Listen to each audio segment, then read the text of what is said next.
दृश्य आहे। आता ह्या नागरिकांकडून आपण जाणून घेऊया अधिक माहिती। रात्रीच्या 2 सुमारास अतिवृष्टी होऊन सर्व भागात पाणी पसरलेले आहे व घरातून पाणी निघत आहे।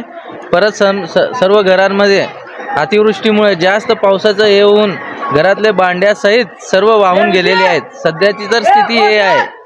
आता इथे पूर्ण रोड व व्यवस्था करून द्यायला पाहिजे आहे। आणि 8 ते 10 गाड्या वाहून गेलेत आणि पुलापासून 4 लोक वाहून गेलेले आहेत। त्यात 2 लोक मिळालेले आहेत। अजून 2 लोकांचे पत्ता नाहीये सध्या। तुम्हाला काय वाटतं कशामुळे होते असं? काय तर पूर्ण ड्रेनेज लाईन वगैरे ब्लॉक झालेला आहे। तर ड्रेनेज लाईन काय नाहीये, रोड जास्त नाही तर चांगले।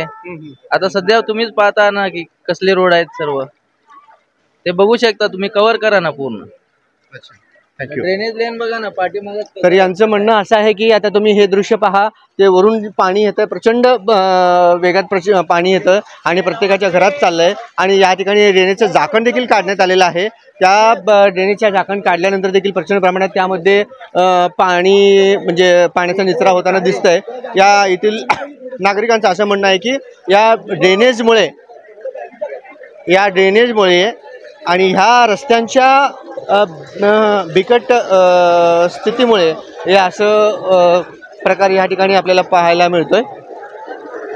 तर ड्रेनेजची कामं व्यवस्थित व्हायला पाहिजे आणि रस्ते व्यवस्थित व्हायला पाहिजे, तर हा प्रॉब्लेम सॉल्व्ह होईल असं नागरिकांचं म्हणणं आहे। शांतीनगर या ठिकाणी मी आलो आता।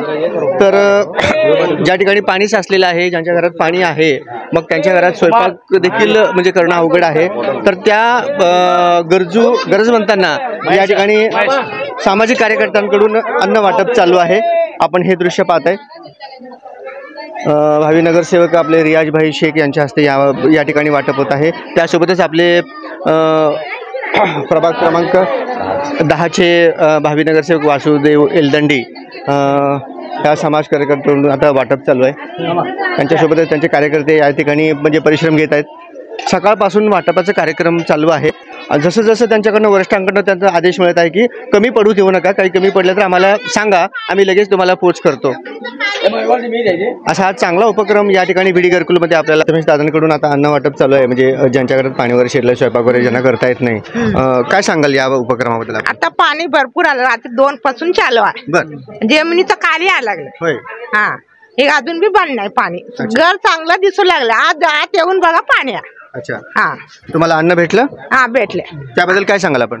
काय नाही, चांगलं अन्न, रोड चांगला केला, पाणी द्यायचं बंद करा।